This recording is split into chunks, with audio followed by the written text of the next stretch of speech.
Timothée 3, verset 1. Nous allons lire jusqu'au verset 7. Sache que dans les derniers jours, il y aura des temps difficiles. Car les hommes seront égoïstes. Ils seront amis de l'argent. Ils seront fanfarons. Ils seront hautains.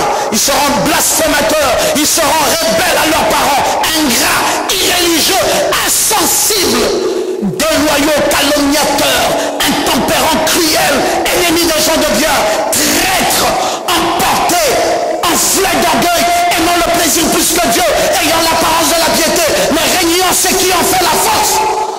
Éloigne-toi de ces hommes-là.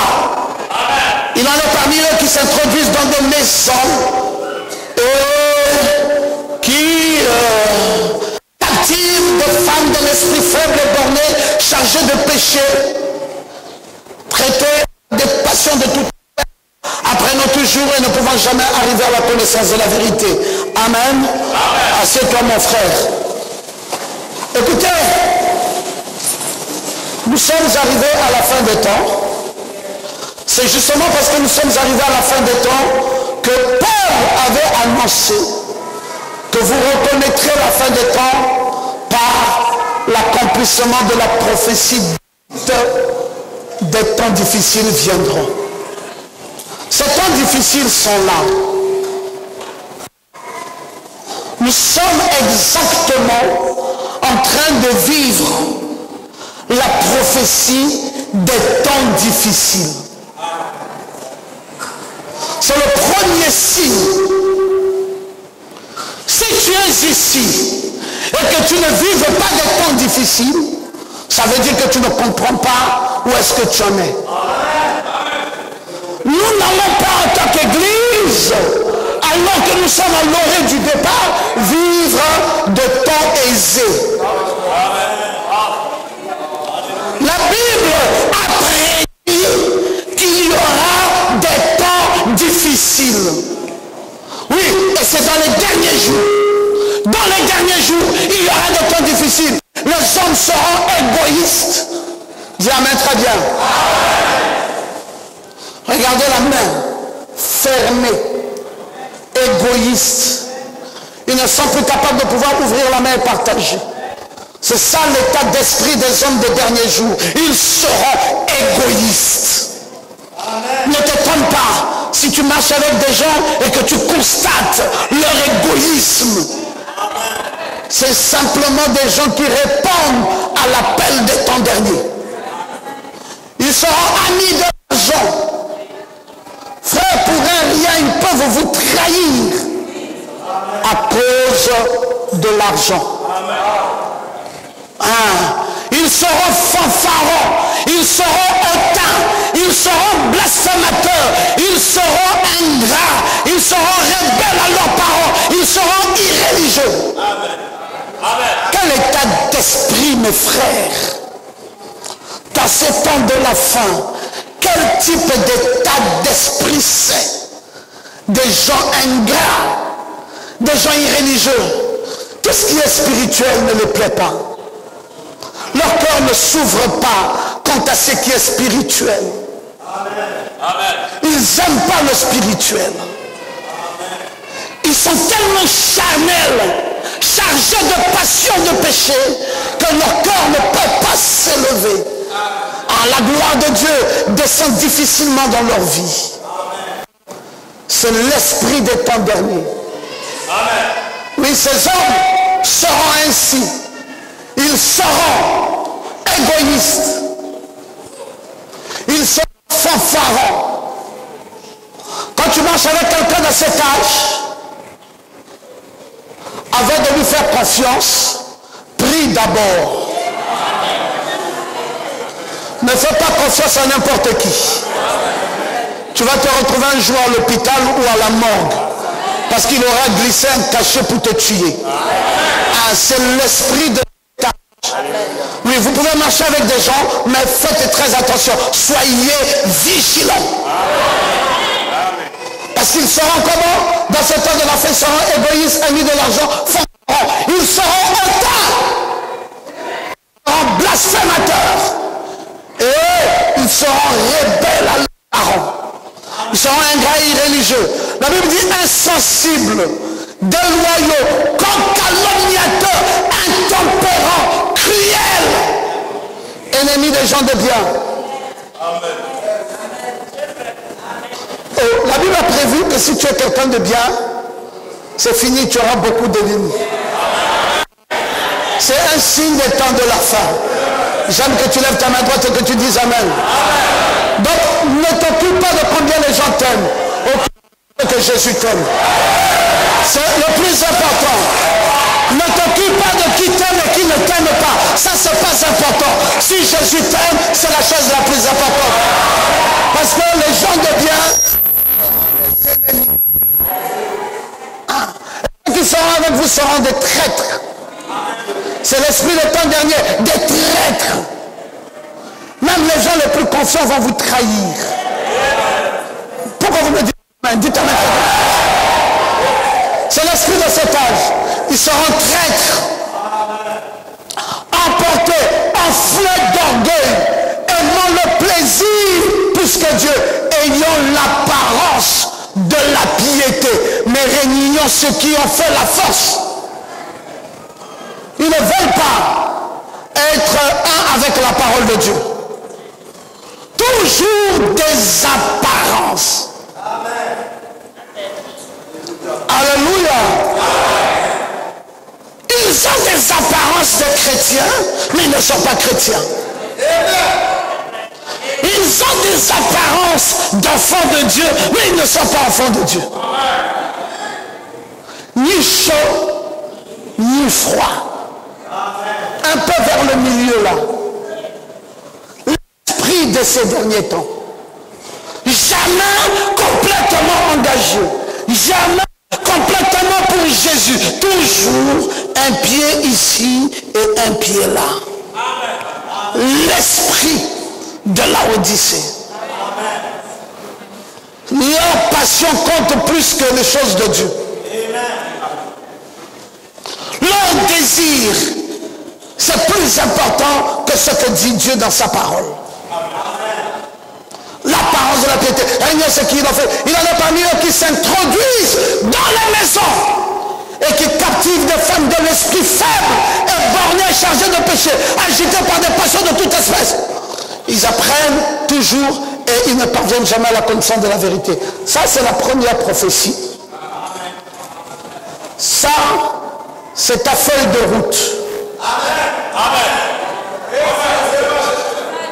Si tu veux bien vivre dans ce monde-ci, au 21e siècle, il faut de temps en temps visiter cette écriture. Dites un peu Amen. Et chaque fois que tu es devant quelqu'un, essaie un peu de remarquer quel type d'esprit il a. Est-ce qu'il ne se retrouve pas dans ta feuille de route? Parce que s'il n'est pas traître, il sera enflé d'orgueil. S'il n'est pas enflé d'orgueil, il sera hautain. Si tu ne remarques pas qu'il est hautain, cherche à voir s'il n'est pas orgueilleux. Si tu vois qu'il n'est pas orgueilleux, il n'est pas hautain. Cherche à voir s'il aime l'argent plus que Dieu. Cherche à voir s'il a l'apparence de la piété, mais cependant à l'intérieur c'est vide, coquille vide. Cherche à vérifier. Et puis maintenant, sache qui est en face de toi. Alléluia.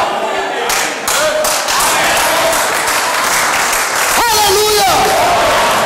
C'est des temps difficiles. C'est pour cela, mes frères, même les politiques sont fatigués. Aujourd'hui, quelqu'un est dans ce camp-ci. Tac, tac, tac, tac, tac, tac. Paf, il est encore dans l'autre camp. Mais toi, tu étais avec lui ici. Mais frère, il se fatigue pour rien. Nous savons que Dieu nous avait dit qu'il y aura des traites.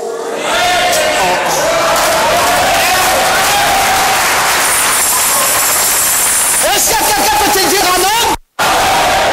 Quand tu embrasses quelqu'un, tu dis, bon, nous sommes de la même équipe, nous avançons. Fais très attention.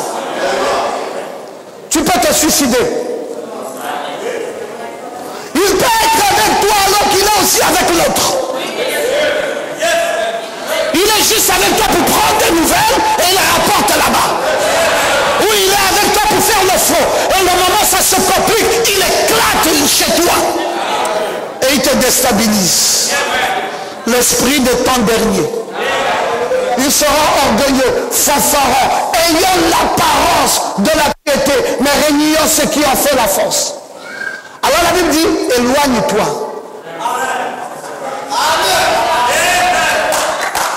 Touche quelqu'un à côté de toi. Dis, éloigne-toi de ces gens-là. Oui. C'est une décision formelle. Il ne faut pas jouer avec ça. Deuxième signe des temps de la fin. Similarité avec les temps de Noé. La Bible dit, dans Luc 17, 26, ce qui arriva du temps de Noé arrivera de même au jour du Fils de l'homme. Les hommes mangeaient, buvaient, se mariaient et mariaient leurs enfants. Jusqu'au jour où Noé entra dans l'arche, le déluge vint. Il les fit tous périr. Ce qui arriva du temps de Noé, de l'autre arrivera pareillement. Les hommes mangeaient, buvaient, achetaient, vendaient, plantaient, bâtissaient. Mais le jour où l'autre sortit de Sodome, une pluie de feu et de souffle tomba du ciel et les fit tous périr. Si tu peux lever ta main, doit te dire. Ça, c'est le deuxième signe qui marque la fin des temps. Ce qui s'est passé au temps de Noé se passera aujourd'hui. Remarquez chaque week-end comment il y a des mariages. Mariage de ceci, mariage de cela. C'est ça le signe. Remarquez comment les mariages sont en train de rafler l'argent avec les briqueteries. Tout le monde est bâti. C'est ça le signe. Quand vous allez voir les gens bâtissent. Quand vous allez voir, les gens aiment manger. Regardez comment les marchés sont pleins de gens qui payent la nourriture à chaque fois. Quand on a dit qu'il y aura bientôt la guerre, la première chose que les Gabonais ont voulu sauver, c'est le ventre. Dit, tant pis pour le reste, mais le ventre. Ils sont partis dévaliser toutes les boutiques. Chacun fait les réserves. Parce qu'il n'est pas question de ne pas... Il faut rassurer le ventre. Signe des temps de la fin. Personne n'avait le reflet de dire qu'on va rentrer dans le jeûne et prière pour la nation. Non, il faut d'abord que le becto soit assuré. Je n'ai pas entendu des gens qui lèvent leur main droite et qui disent Amen bien fort. Le signe du temps de la fin, ils mangeaient, se mariaient leurs enfants, jusqu'au jour où Noé est rentré dans l'arche, le déluge vint. Et pourtant, ça se voit sous nos yeux. Mais les gens ont oublié que Noé a été un prophète. Ce qui s'est passé au temps de Noé se passerait également au jour de l'avènement du Fils de l'homme. Noé était un prophète. Si vous voyez qu'il y a le manger, il y a le boire, il y a le bâtir, il y a tout ça, voyez aussi qu'il y a un prophète. Et le prophète, semblable à celui de Noé, s'appelle William Branham. Et quelqu'un dit Amen bien. Et s'il y a un prophète, il y a aussi une arche. L'arche dans laquelle chacun de nous se protège s'appelle le message de l'heure. Est-ce que quelqu'un peut dire Amen? Ce qui s'est passé dans le temps de Noé se passera de même au jour de l'avènement du Fils de l'homme. Au temps de Noé, Noé seul prêchait la parole. Et tous les prédicateurs devaient répéter ce que Noé avait dit.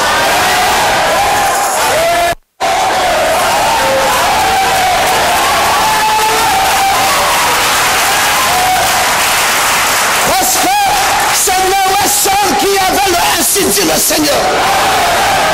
Il n'y avait pas deux messages, il n'y avait pas trois. Le seul message que Dieu avait donné à Noé, c'est entrer dans l'arche.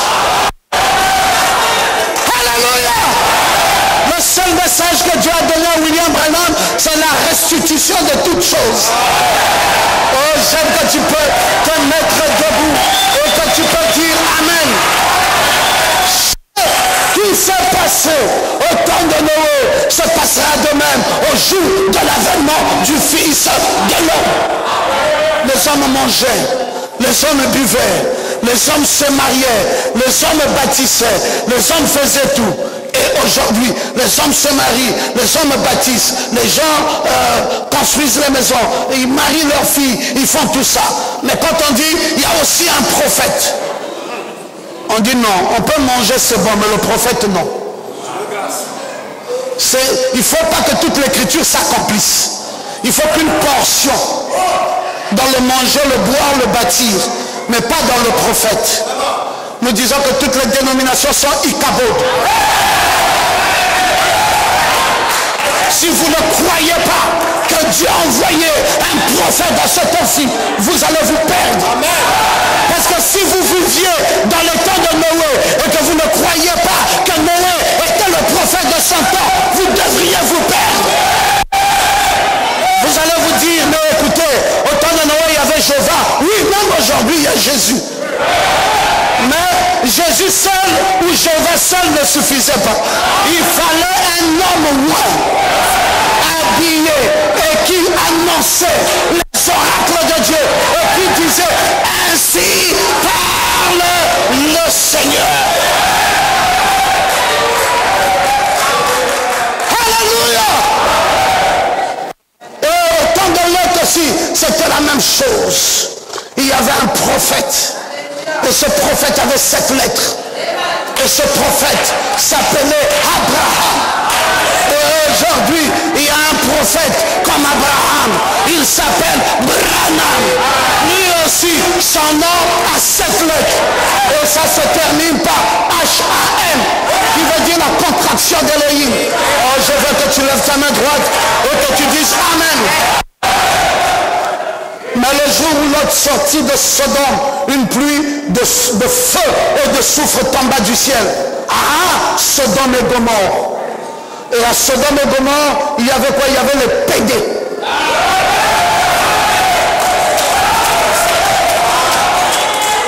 Il y avait les lesbiennes. Les femmes, au lieu d'aller avec les hommes, préfèrent aller femme à femme. Un homme, au lieu de chercher une femme, il préfère aller homme à homme. Et eux-mêmes ont mis ça dans leur dictionnaire. Ils appellent ça la sodomie. Mais ce qui s'est passé au temps de Sodome se passera au jour de l'avènement du Fils de l'homme. C'est pour cela nous sommes arrivés. J'aime que tu dises Amen bien. Si Dieu n'a pas épargné Sodome et Gomorrhe, il n'épargnera pas ce monde-ci. Ce monde va passer par le feu. Tu peux dire Amen très bien. Si Dieu n'a pas épargné Sodome et Gomorrhe, il brûlera ce monde. À cause de pédés, de homosexuels et à cause des lesbiennes. C'est la deuxième prophétie. Si la première s'est accomplie, la deuxième aussi. Est-ce que vous voyez ça déjà? Qui peut dire que la deuxième aussi s'est accomplie? Ok, vérifions maintenant la troisième. Il en sera de même en ce jour-là. Celui qui sera sur le toit et qui verra cela, fasse très attention, ne descend pas pour fuir. Souvenez-vous de la femme de Lot. Celui qui chercha à sauver la vie la perdra, mais celui qui la perdra la retrouvera. Je vous le dis, en cette nuit-là, 2 personnes qui seront sur un même lit, l'une sera prise et l'autre laissée. 2 femmes qui mourront ensemble, l'une sera prise et l'autre laissée. 2 hommes qui seront dans un champ, l'un sera pris et l'autre laissé. Le disciple lui dit, où sera ce Seigneur? Et il répondit, où soit le corps, là où s'assembleront les aigles. La troisième chose, c'est la richesse qui s'accroîtra. Vous allez me dire si ça aussi s'est accompli ou pas. Dans le temps de nos vieux parents, il n'y avait pas autant de banques que nous en avons aujourd'hui. Il y a 20 ans, on avait à peine quelques 2 banques. On avait peut-être la BGD, on avait peut-être la BICIG, après l'UGB, et après BGFI, Et après, Orabank, après, Ecobank, après, hein? Bébé, après. Quand vous voyez toutes ces banques qui se multiplient, c'est le signe que l'argent aussi est beaucoup. Je n'entends pas quelqu'un qui dit Amen. Il y a 25 ans, j'étais directeur de personnel d'une société privée. Directeur. Mais on me payait 100 000.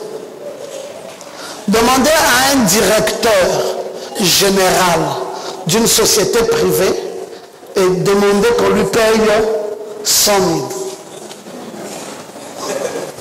Hein? Qui peut accepter d'être directeur général et on lui paye 100 000? C'est devenu l'argent de la ménagère.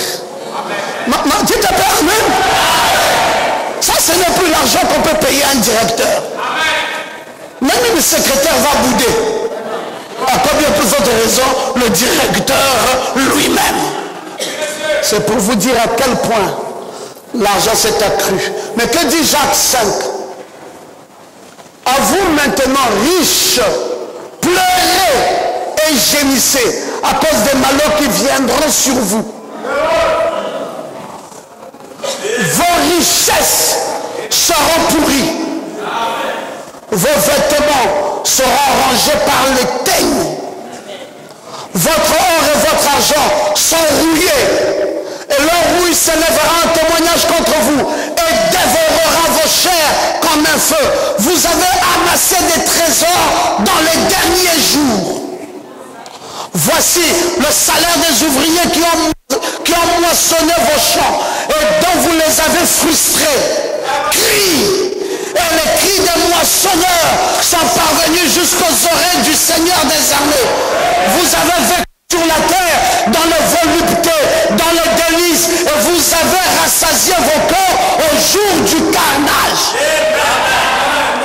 Mes frères, c'est à cause de l'argent que ces gens-là refusent de venir à l'église. Oh, dites Amen bien. C'est parce qu'ils savent qu'ils ont l'argent et ils disent ils ont besoin de rien.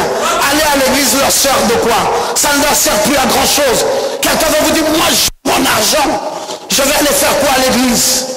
Mais la Bible a dit, ainsi parle le Seigneur, vos richesses seront pourries et vos vêtements rangés par les teignes. Votre argent sera rouillé et la rouille se lèvera en témoignage contre vous. Mon frère, si Dieu te donne l'argent, sache que cet argent c'est pour servir le Seigneur avec. Oh, je n'ai pas entendu. Je n'ai pas entendu. S'il y a de vrais croyants, ils lèvent leur main droite et ils disent Amen. Voilà. Dites-moi, est-ce que vous avez vu cette prophétie s'accomplir? Oui ou pas? Vous avez déjà vu des riches qui refusent même de payer leurs travailleurs et ils veulent tout pour eux et rien pour les autres? Qui a déjà vu ça? Accompli. Allons-y. Jacques dit, vous avez condamné, vous avez tué le juste qui ne vous a pas résisté. Soyez donc patients, frères, jusqu'à l'avènement du Seigneur. Le laboureur attend le précieux fruit de la terre, prenant patience à son égard, jusqu'à ce qu'il ait reçu les pluies de la première et de l'arrière-saison. Vous aussi soyez patients, affermissez vos cœurs, car l'avènement du Seigneur est proche. Ne vous plaignez pas les uns les autres, afin que vous ne soyez pas jugés. Voici, le juge est à la porte. Quatrième prophétie. Des guerres, des famines, des pestes, des tremblements de terre augmenteront. Je n'entends pas quelqu'un qui dit Amen. Feront quoi? Augmenteront les guerres. Même le pauvre petit Gabon qui ne connaissait pas le sang des balles a entendu ça. Vous pensez que le Gabon devait être épargné? C'est une nation parmi les nations. Il n'y a aucun pays au monde qui n'est épargné. tous les pays du monde entendront le sifflement des balles. Quelqu'un lève sa main droite et dise Amen. Parce que Matthieu 24 a dit, vous entendrez parler de guerre. C'est pas tout. Vous entendrez parler de bruit de guerre. Et la Bible dit, gardez-vous d'être troublés. Il faut que ces choses-là ne viennent pas. Il faut que ces choses-là, il faut que ces choses-là, il faut que la guerre, il faut que le bruit de guerre.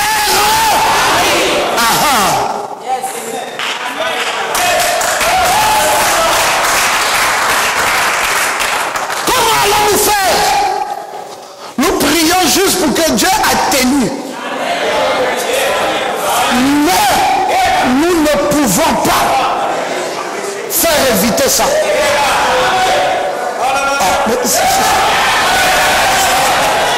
Mais attends, je ne sais pas si je suis dans une vraie église. Est-ce qu'il y a des gens qui peuvent lever la main droite et dire Amen?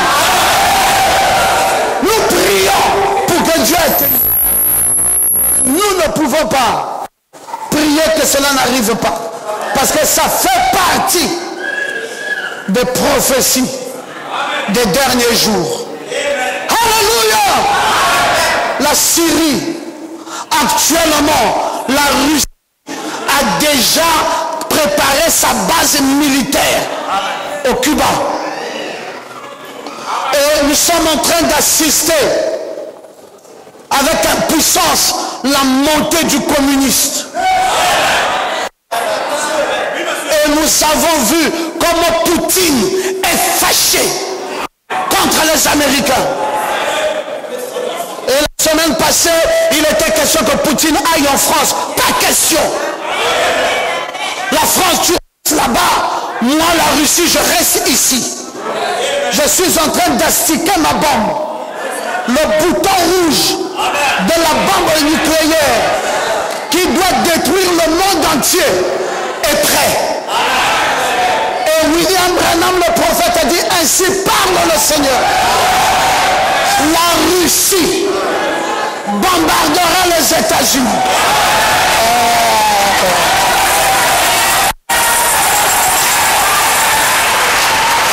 Je veux que quelqu'un se lève et dise Amen. Ainsi parle le Seigneur. La Russie bombardera les États-Unis. Les États-Unis ne sont pas plus forts que la Russie. Et frère Branham nous a dit comment ça va se passer. Il y aura un brigand militaire qui va se lever un matin et il ira boire la vodka. Vous connaissez la prophétie. Et quand Branham avait dit ça, la boisson l'a appelée la vodka n'existait pas encore. Et aujourd'hui, à l'heure où je vous parle, c'est la boisson la plus répandue de la Russie. C'est pour vous dire qu'il y a un prophète. Il y a un prophète. Il y a un prophète.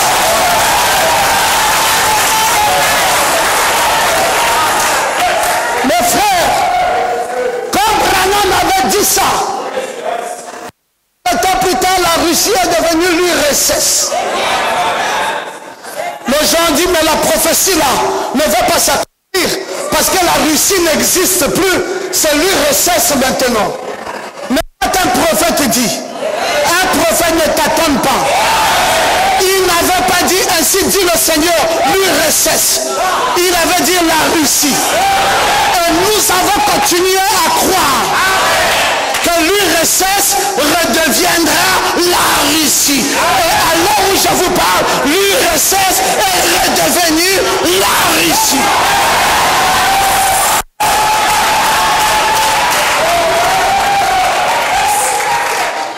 Je veux que quelqu'un lève sa main droite et dise Amen. Cette prophétie est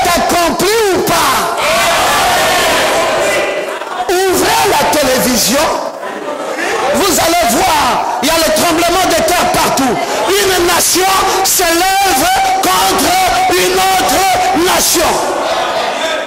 La Libye était la calme. La France s'est levée avec des missiles. Elle a bombardé la Russie pour détruire le pauvre Kadhafi. On dit non, non, non, non, non. Il y a des bombes là-bas en Irak. Alors les Américains sont levés pour aller bombarder l'Irak. Mes frères, une nation s'élève contre une autre nation. Un royaume contre un royaume. Il y aura en divers lieux des famines et des tremblements de terre. Vous avez entendu ce qui s'est passé en Haïti? Bon, dites-moi, cette quatrième prophétie est accomplie ou pas accomplie? Bon, vous nous prenez pour des fanatiques. Frère, nous ne sommes pas des fanatiques.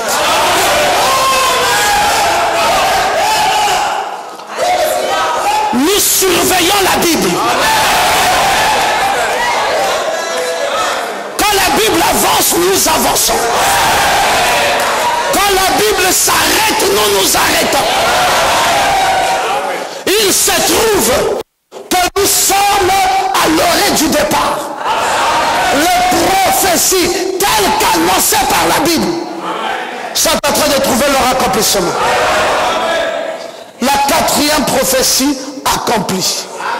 Cinquième prophétie. Des royaumes mondiaux entreront en conflit les uns avec les autres. Et le royaume universel de l'Antichrist surviendra. Lisons Daniel au chapitre 2. Il a remis entre tes mains en quelques lieux qu'ils habitent des enfants des hommes, des bêtes des champs et des oiseaux du ciel. Et il t'a fait dominer sur eux tous. C'est toi qui es la tête d'or. On parle ici à Nebuchadnezzar, le royaume babylonien. Après toi, il s'élèvera un autre royaume moindre que le tien. On parle ici du royaume médo-perse.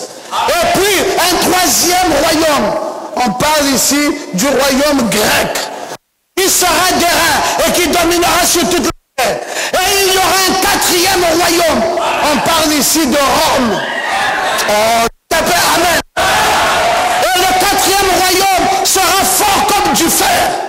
Parce qu'il y aura la papauté là-bas. Et il y aura des ambassades de ce royaume partout dans le monde. C'est la seule religion qui a ses ambassades partout, jusqu'au Gabon ici. Fer, et que le fer brise et rend tout. Il brisera et rendra tout, comme le fer qui met tout en pièces. C'est pour cela que l'église catholique a déjà associé l'église protestante, a déjà associé l'église pentecôtiste et l'église catholique, même en train d'associer l'islam dans son système écuménique. Et l'église catholique devient le patron du monde entier. Et l'église catholique installe le président dans le pays. Il n'y a aucune puissance sur cette terre plus forte que l'église catholique. Oh, dites un peu amen. Tout l'or du monde est là-bas dans le Vatican. Tout l'argent du monde est dans le Vatican. Et la Bible a dit, des mondiaux entreront en conflit les uns avec les autres. Et le royaume universel de notre Christ surviendra. Et on a vu comment ces royaumes se sont battus jusqu'à ce que le royaume universel soit entré en scène. Le quatrième royaume, l'empire papal, est entré en scène. Et toutes les églises sont soumises à l'église catholique, sauf nous.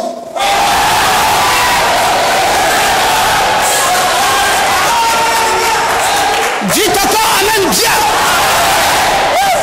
Nous n'accepterons pas la marque de la bête. Nous n'allons pas nous incliner devant Basile Mvé. Nous n'allons pas rentrer dans le système écuménique.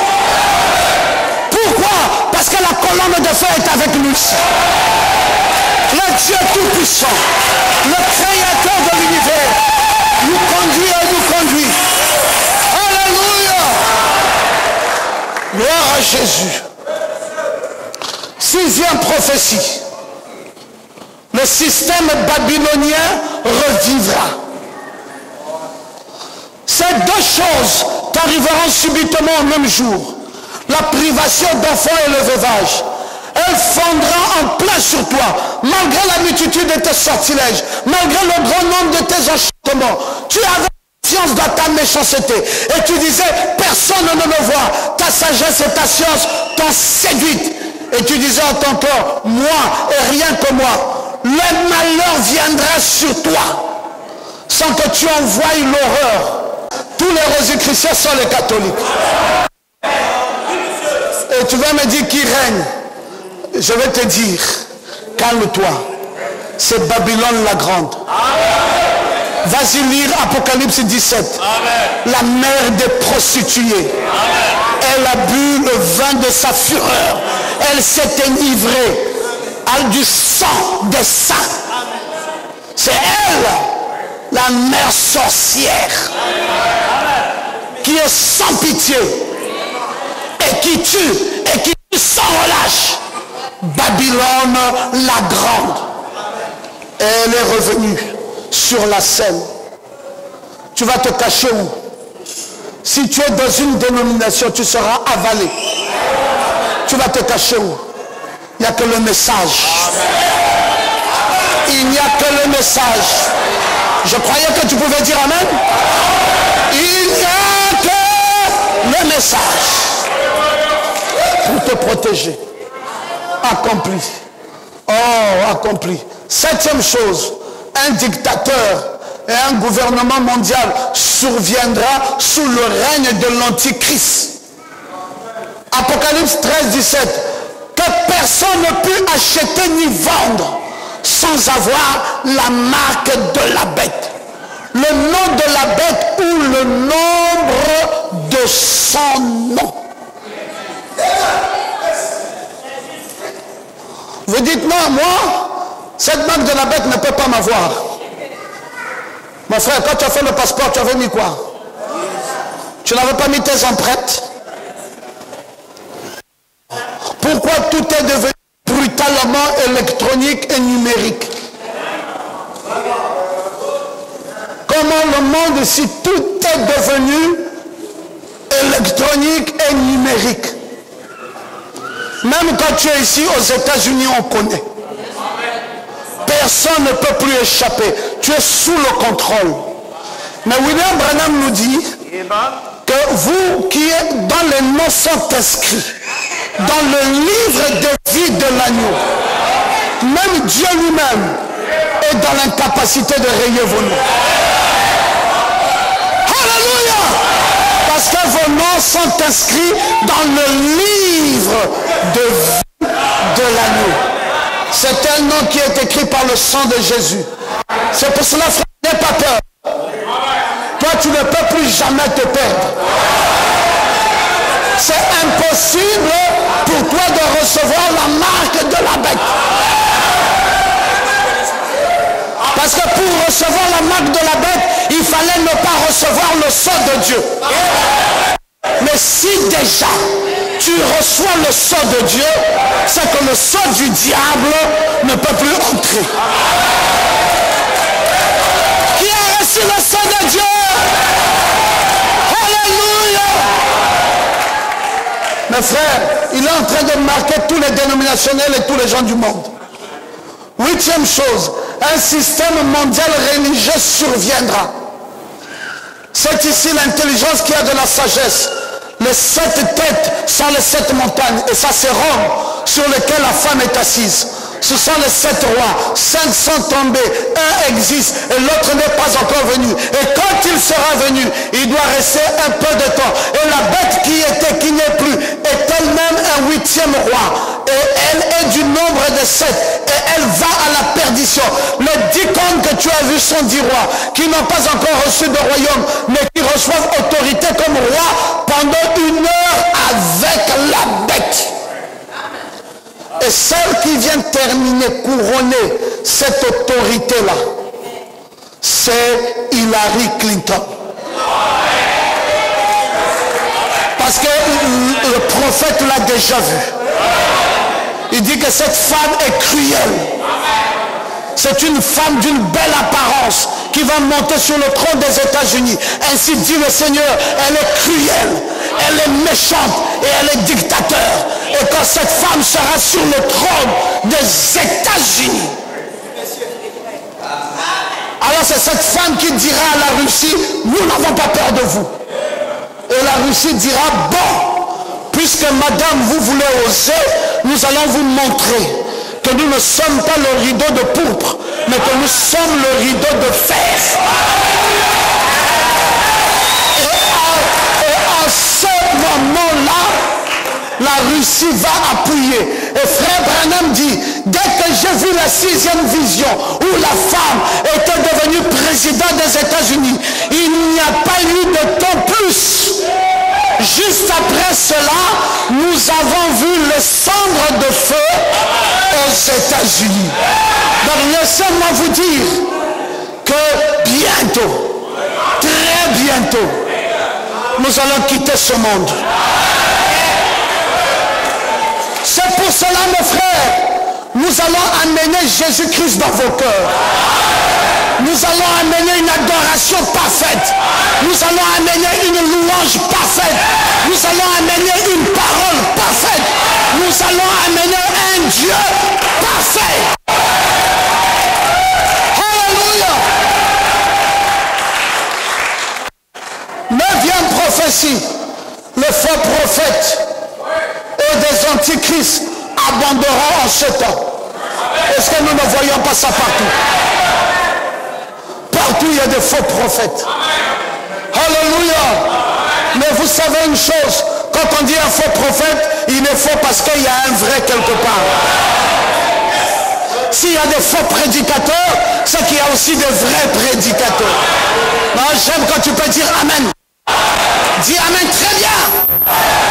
Plusieurs viendront sous mon nom, disant c'est moi qui suis le Christ. Et ils séduiront beaucoup de gens. Plusieurs faux prophètes s'élèveront et ils séduiront beaucoup de gens.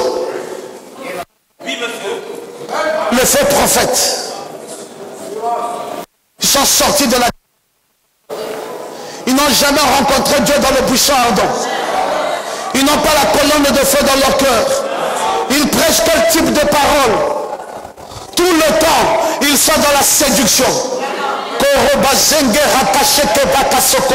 Ça, c'est pas un parler en langue. La Bible dit, si un parle en langue, que l'autre interprète. Et si un païen entrait dans la salle et vous voyez tous parler en langue, ne dira-t-il pas que vous êtes des païens? Et on laisse les femmes prêcher la parole. C'est une malédiction. La Bible dit que les femmes se taisent dans les assemblées des saints.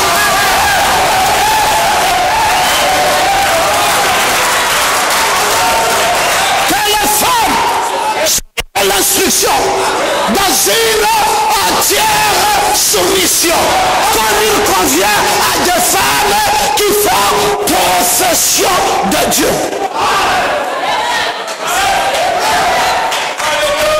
Le faux prophète.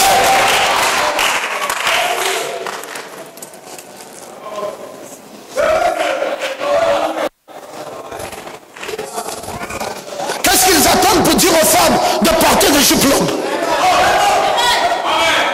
Le faux prophète, on laissait les femmes nues. Une femme vient en collant à l'église. Totalement nue. Le faux prophète, il ne peut pas dire la vérité. Les femmes mettent le rouge à lèvres. Les femmes mettent les boucles d'oreilles. Les femmes mettent les vernis à ongles. Les femmes mettent des jupes courtes, des collants. Et on les appelle des femmes mariées quand elles sont en train de marcher, en train de séduire l'humanité tout entière. Et les faux prophètes ne sont pas capables de prendre l'épée de la parole et de déchirer la parole.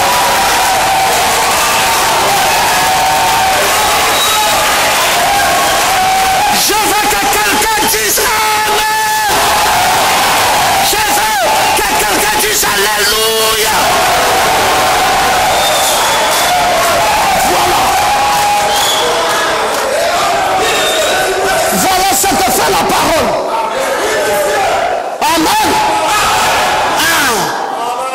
voyons nos filles vierges. Voilà ce que nous faisons de nos filles.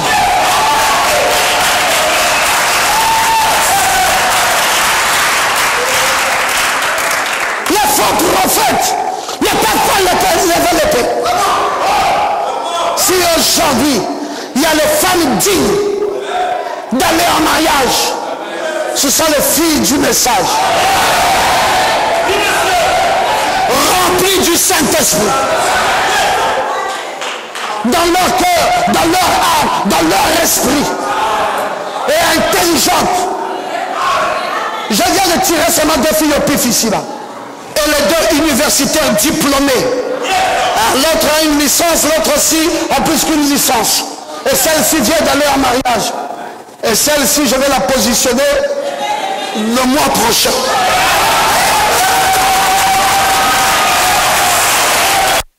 Je veux que quelqu'un se lève et dise Amen.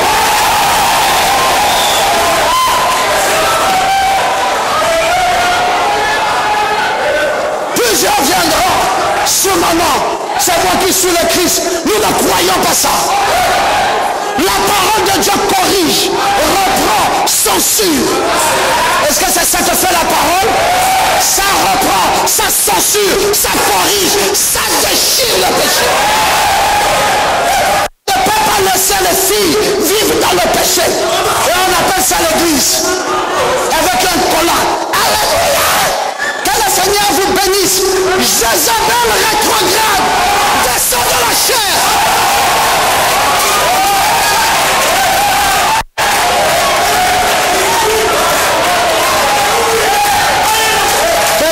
Se lève et disent Alléluia.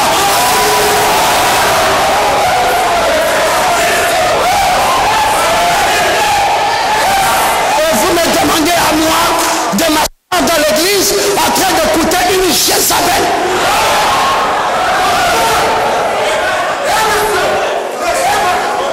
On va l'appeler comment? La pastoresse, ça n'existe pas dans la Bible. Donnez-moi l'écriture qui dit que le pasteur soit marié d'un homme. Ou que la pastoresse soit mariée d'un homme. Il n'y a aucune écriture. La Bible dit que le pasteur soit marié d'une seule femme. Qu'il conduise sa maison dans la droiture. Qu'il ne soit pas adonné au vin. Et qu'il soit rempli du Saint-Esprit.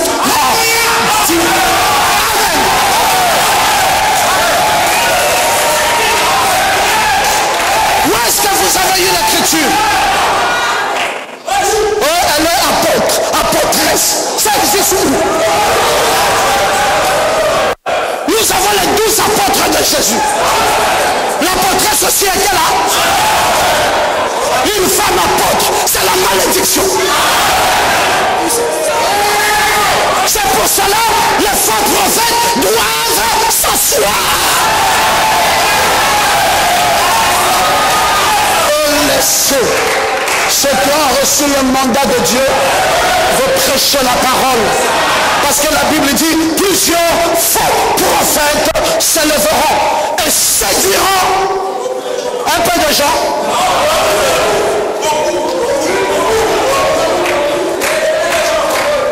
Il faut voir, ce matin, ils sont tous partis dans les églises. Mais nous avons décidé dans cette église de les sortir de gré ou de force. Ils doivent sortir. Parce que la Bible dit, mon peuple ne sera plus jamais dans la confusion.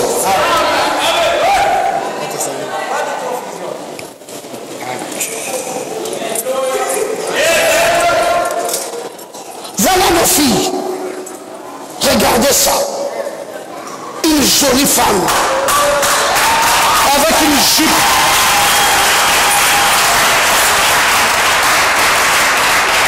Quand elle porte la jupe blanche, son mari aussi porte le pantalon blanc.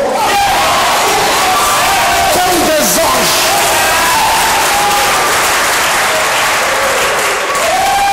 Acclamez le Seigneur.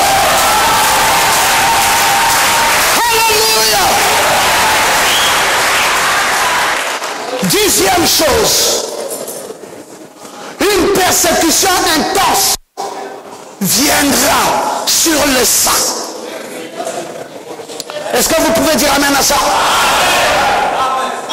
Vos parents vont vous haïr. Au travail, on va vous haïr parce que tu n'as pas signé le contrat de la franc-maçonnerie. On va te chasser du travail. Dis avec moi, tant pis. Que le patron soit d'accord avec moi ou pas, tant pis. Que mes parents aiment ma foi ou pas, tant pis. Quand je suis engagé pour Dieu, je n'ai pas besoin de soutien des hommes. Est-ce qu'il y a des gens qui disent amen? La Bible m'a averti, on vous livrera au tourment et on vous fera mourir et vous serez haïs de toutes les nations à cause de mon nom. Alors plusieurs succomberont et se trahiront et se haïront les uns les autres. Mais toi sache que c'est une prophétie des temps de la fin. On te dit, toi tu es qui? Dis, je suis chrétien. Chrétien d'où? Dis du message. Ton pasteur c'est qui? Dit docteur Ngoma. Ton église s'appelle comment? Dit ciel logos. Dis, vous avez encore d'autres questions? Parce que je peux ajouter, mon prophète s'appelle William Branham. Alléluia.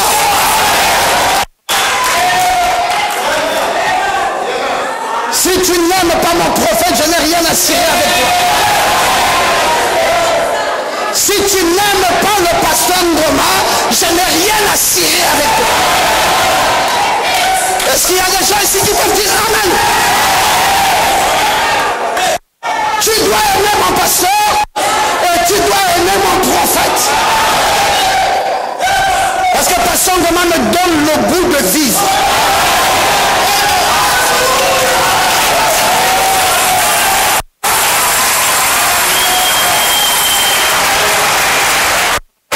Si c'est la vérité, lève-toi et dis amen. Wow!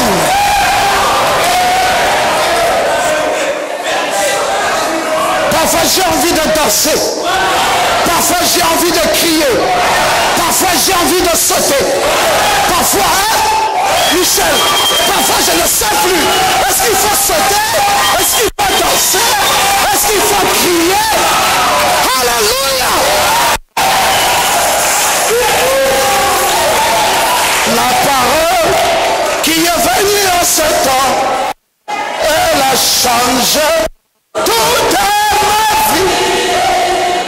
La parole qui est venue à la Odyssée, ça c'est la parole parlée de Dieu. Mais papa Gabriel est content. Oh, vous aussi. Alléluia. Mon frère, quand te persécute, tant pis. Au travail, les gens disent que parce que tu es chrétienne, tu ne veux pas aller danser, tu ne veux pas sortir avec le chef. Parce que le chef a dit que si une femme ici là, ne sort pas avec lui, sa place n'est pas ici. Dites à votre chef qu'avant qu'il ne me chasse, je serai déjà parti.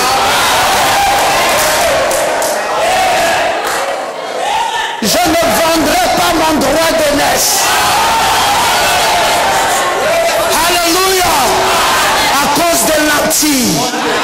Je ne vendrai pas mon droit d'aînesse. Je suis une croyante du message. Je suis un croyant. Est-ce que quelqu'un peut-il dire amen? J'aime Dieu, j'aime sa parole, j'aime le message. J'aime le prophète Branham. Et ensuite, alors, et puis, qui a dit? Alléluia. Praise the Lord. 10e 10e prophétie, avançant 11e, une grande déception abondera.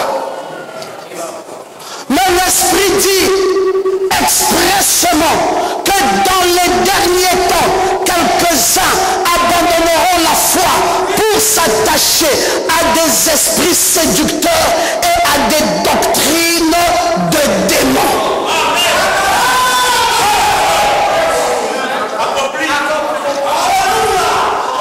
Au moins, vous voyez, j'aime bien votre église là.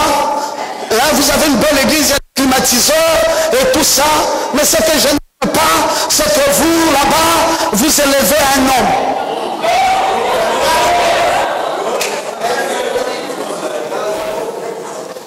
Attends, tu es sérieux quand tu dis ça? Mais est-ce que tu as une Bible? Tu as une Bible? Les évangiles, c'est Jésus qui a parlé. Mais ceux qui ont griffé leur nom là-bas s'appellent Matthieu.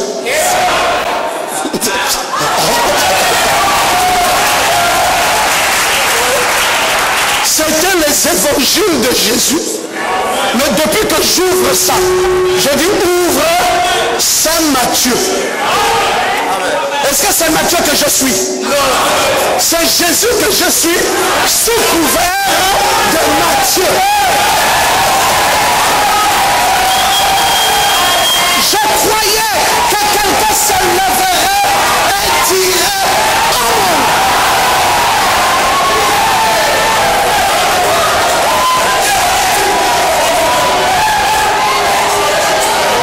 Frère, est-ce que tu peux me lire Ézéchiel? Est-ce que c'est Ézéchiel que je suis? Frère, tu peux me lire Jérémie? Est-ce que c'est Jérémie que je suis? Frère, lis-moi Esaïe. Est-ce que c'est Esaïe que je suis? Esaïe est mort pour moi. Qui m'a donné la vie? Mais Ézéchiel fait quoi ici?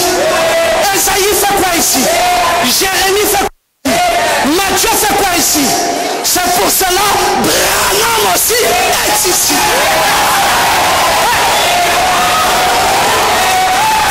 Je croyais que tu te lèverais et que tu dirais Amen.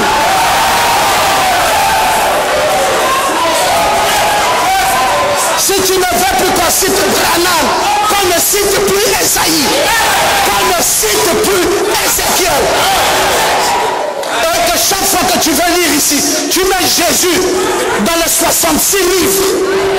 Jésus chapitre 45. Jésus chapitre 125.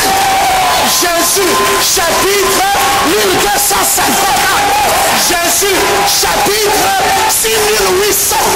Jésus chapitre 10252. Jésus. Mais si tu laisses que Jésus soit ici, que Matthieu soit ici, que Esaïe soit ici, et tu appelles ça la parole de Dieu, moi je n'ai même pas mis trop de monde, j'ai seulement ajouté Branham et j'appelle ça la parole de Dieu.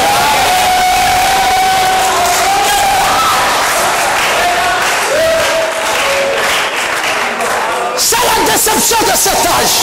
Au lieu de suivre la vérité, les gens ont abandonné la vérité pour s'attacher à des esprits séducteurs.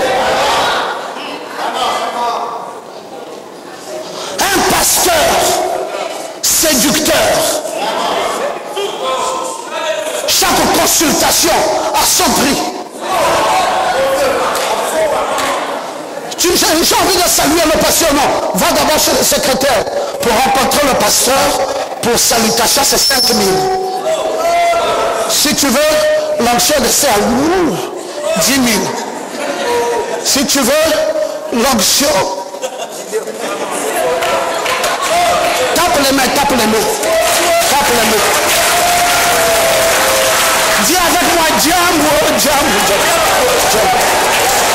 C'est pas possible. On ne peut pas faire du commerce avec l'onction de Dieu. Mais c'est pas possible. On ne peut pas vendre les prières. Mais c'est pas possible. Ça c'est des faux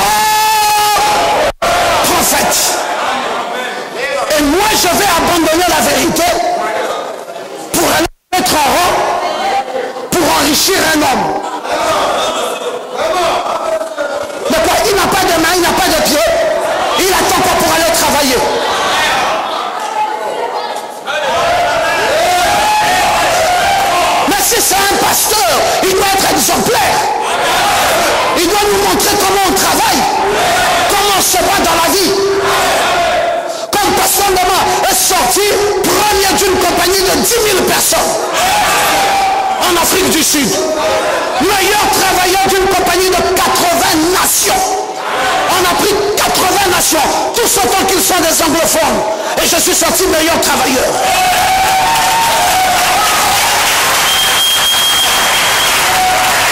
Mais un pasteur doit être un exemple. Il doit nous montrer comment on travaille. Il doit nous montrer comment on prêche. Il doit nous montrer comment on vit. Il doit nous montrer comment on se marie. Il doit nous montrer comment on aime sa femme, comment on aime ses enfants, comment on construit la maison. Je croyais qu'il y avait des gens qui se lèveraient et qui diraient Amen, Amen, Amen, Amen, Amen, Amen, Amen, Amen.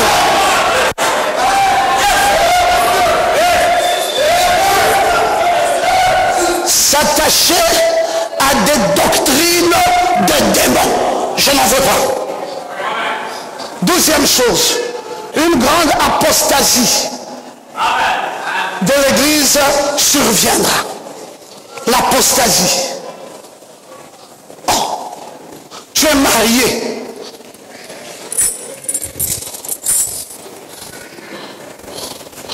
Tu es marié. Mets la main, mets la main. Le pasteur a béni. Après, moi je n'aime pas ça. Rouge à lèvres, tiré, boucle d'oreille. Le mari, je ne veux plus. Le mari là, je ne veux plus. Non, ne vous en faites pas. Toutes celles dont ont été des Jézabel, le mari là va se marier au Logos. C'est ce que la Bible dit, l'apostasie. C'est-à-dire quelqu'un qui était dans la foi, laisse la foi, maintenant dans les boucles d'oreilles, maintenant dans les pantalons, maintenant dans les rouges à lèvres, maintenant dans la garçonnette, maintenant dans ceci, dans les jupes courtes. Et l'église doit être là. Hein? C'est pas la parole. Joseph, tu es des caïds, hein? C'est la parole ou c'est pas la parole? Amen. I believe. I believe that. Où Jésus nous sort en Christ, c'est un contrat pour la vie éternelle.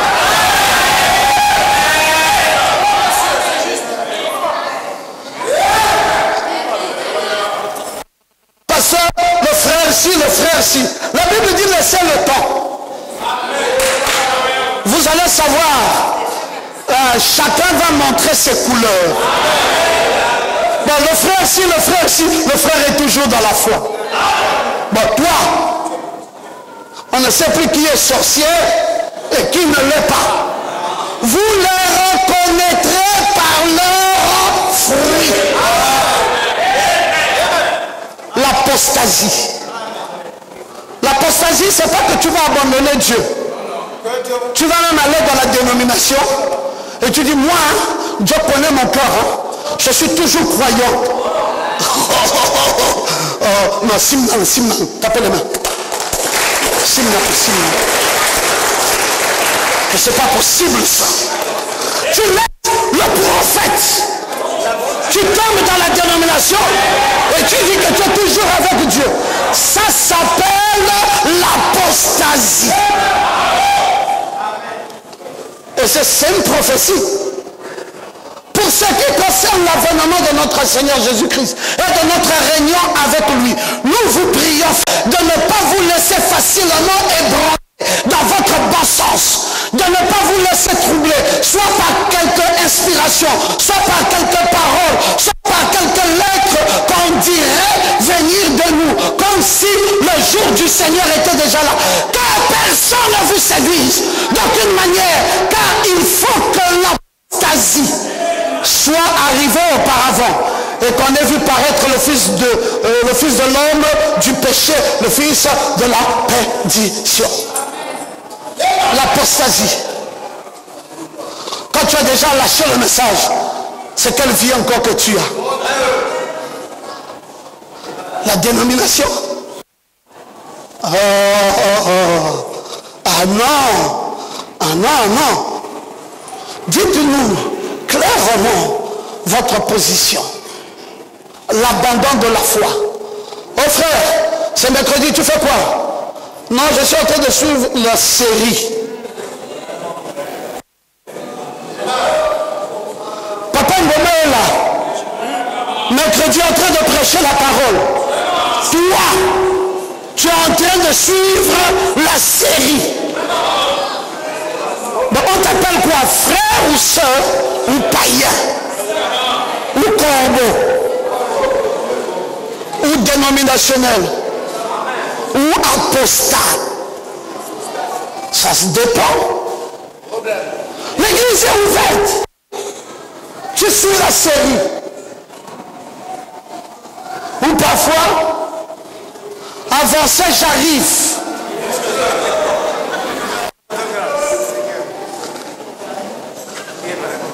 Ah, est-ce que j'ai dit que je ne viens pas? J'arrive. J'ai dit avance, j'arrive. Je finis d'abord seulement.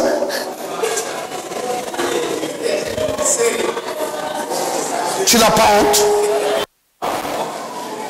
En train d'admirer les choses d'autrui. Oh, il a dit, oh non, ça me fait trop mal.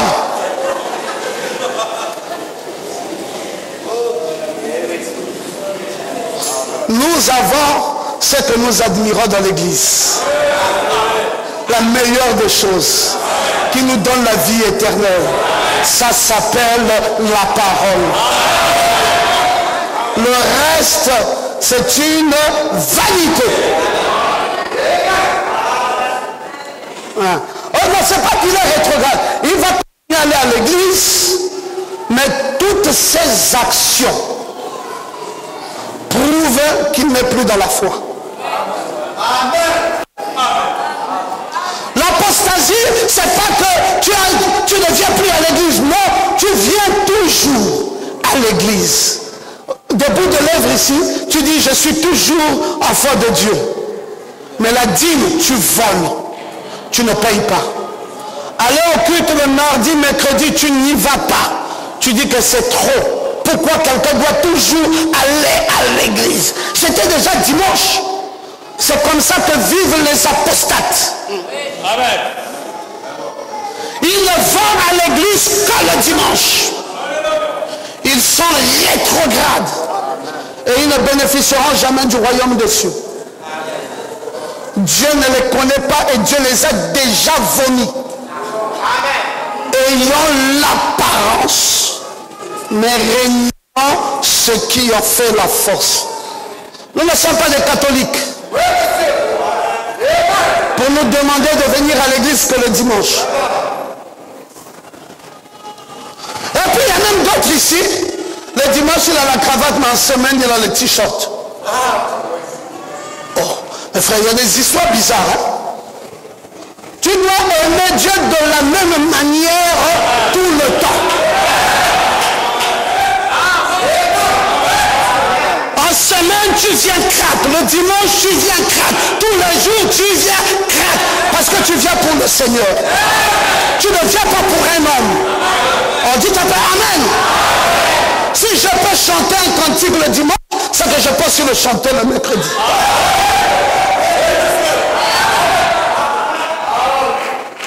Dieu n'est pas Dieu que le dimanche. Ça, c'est l'apostasie. 13e chose, il y aura une grande effusion du Saint-Esprit qui surviendra sur toute chair. En ça, pour répondre à ça, il faut se mettre debout pour dire Amen. Alléluia. Une grande effusion du Saint-Esprit. Ça fait partie des prophéties des temps derniers. On doit rentrer en transe. Frère, ce que j'ai fait ce matin-ci, nous allons le répéter chaque fois.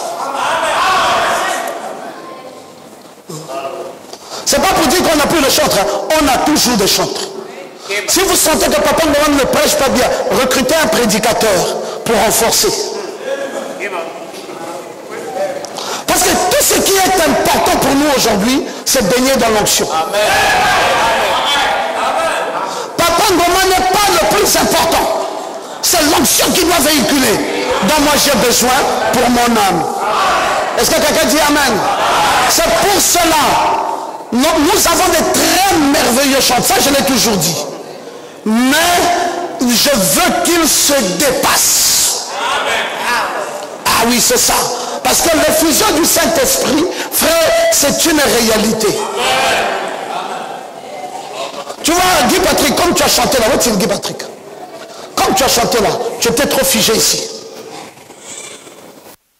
Tu as déjà chanté, mais trop figé. Moi, j'aurais voulu que tu quittes là. Tu te détaches. Pendant que tu chantes là, tu tombes à genoux. Parce que tu sais, tout le monde n'a pas que l'oreille. Il y en a, pour que quelque chose le touche, c'est le visuel.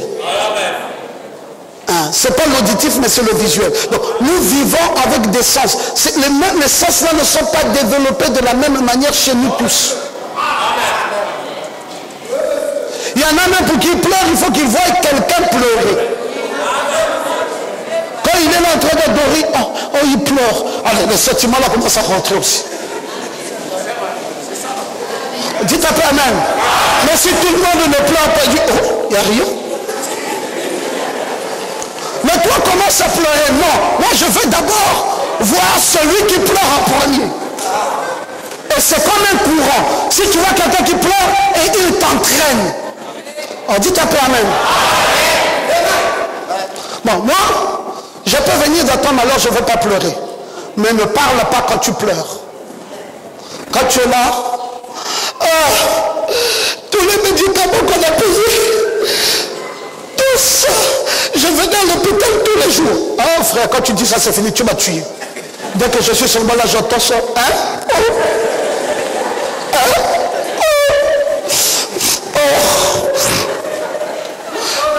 Tous les médicaments sont restés. Tu me disais, apporte encore les médicaments. J'ai apporté mon bébé. Et là, tu m'as tué. Bon, si tu peux pleurer là, il y a beaucoup. Beaucoup. Mais parle. Quand tu commences à parler là, ça rentre. Alors là, tout de suite, je commence à sentir. Oh, donc c'était ça. Donc c'était une histoire comme ça. Nous avons des sens différents. Je veux que quelqu'un lève sa main droite et dise Amen. Nous sommes différents. Donc, il faut tout mettre en jeu. Bon, quand Pasteur Ngoma prêche là, vous sentez qu'il y a le goût là. Vous pensez que le goût là, si je me mets là-bas, devant nous, déjà la parole. Bon, donc vous voyez, l'apostasie avait dit que l'apostasie, depuis que je parle là, on devait déjà entendre.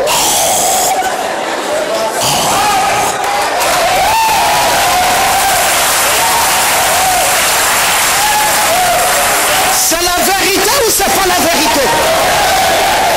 C'est la vérité ou c'est pas la vérité? On devait déjà voir les gens sinon. Et puis la soeur te tape là, mais toi tu ne vois pas.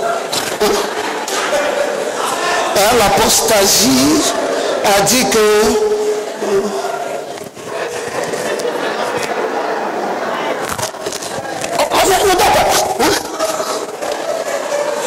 ce qui vous garde éveillé, c'est tout ça que le punch, que le pasteur met là, le feu là, il prêche et il met le punch, il met le feu, il y a la dynamique. Et puis, quand tu parles, tu peux parfois oublier les paroles, mais tu ne vas pas oublier les faces là, les faces là, les faces.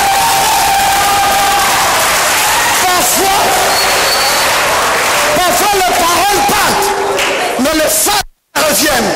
Et puis tu es seul, tu ris, tu dis, Papa Ngoma.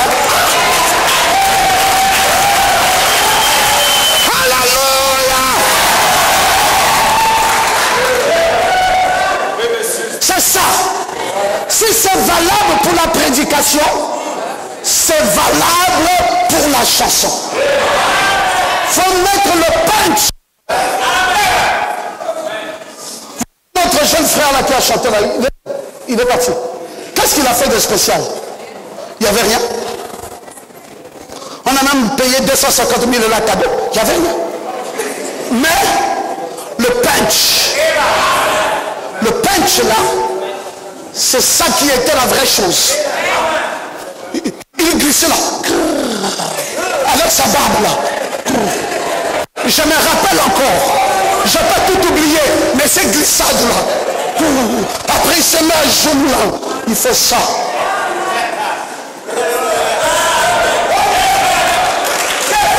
Ça là, on ne va pas oublier ça. Parce que c'est le punch là qui ravive. Parce que si quelqu'un n'est pas un avec son art, ce n'est pas un artiste. Vous savez, un artiste, même s'il joue la guitare, il peut jouer mal, mais pas faire ça.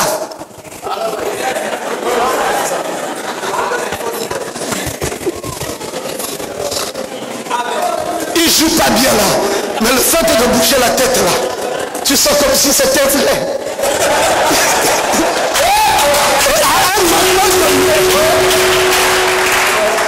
Tu le suis bien. On dirait que c'est vrai l'histoire là. Et si tu ne fais pas attention, toi aussi tu vas commencer à faire ça. Et quand tu fais ça, il t'a déjà entraîné. Dites Amen. Dites Amen. Nous voulons quelque chose. Mes frères, on ne fait pas exprès. Nous voulons quelque chose. Nous réclamons ça. Nous voulons quelque chose qui soit inhabituel. Quelque chose qui nous réveille. Quelque chose qui me fait dire Amen. Quelque chose qui me fait boxer la parole. Quelque chose qui ravit mon cœur. Quelque chose que je n'oublierai pas. Quelque chose qui m'agite. Dites après Amen. C'est comme lorsqu'une femme rentre dans une maison. Chérie, tu es là? Est-ce que tu as mangé mon bijou? Hein? Je voulais dire, hein, mon bijou, mon bébé, est-ce que tu as mangé? Tu n'as l'air pas gai.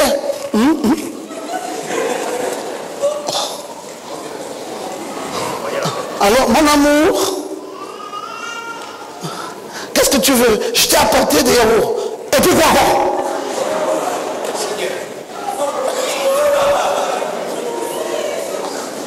Mon frère, même si tu avais l'amour comme quoi, tes jours sont comptés dans cette maison.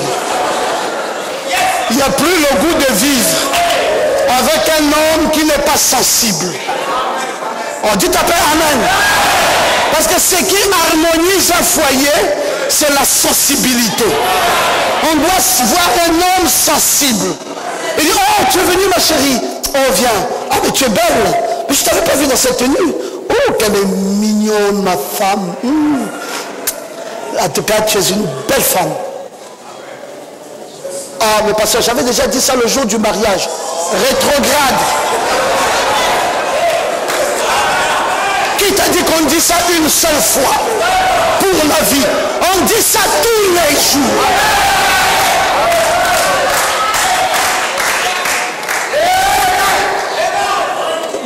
Chaque fois qu'une femme va au salon de coiffure et qu'elle sort là, elle veut avoir ton commentaire. Donc parfois elle est là, elle se voit à ta place. Bon, il me verra comment quand je rentrerai. Et la coiffeuse dira, là le gars là aujourd'hui va tomber. Il dit c'est vrai, hein? Toi aussi tu as signé, hein? Elle dit encore devant le miroir, elle regarde. Elle dit, quand elle rentre à la maison, elle fait même semblant de bouger la tête. L'homme là ne voit pas.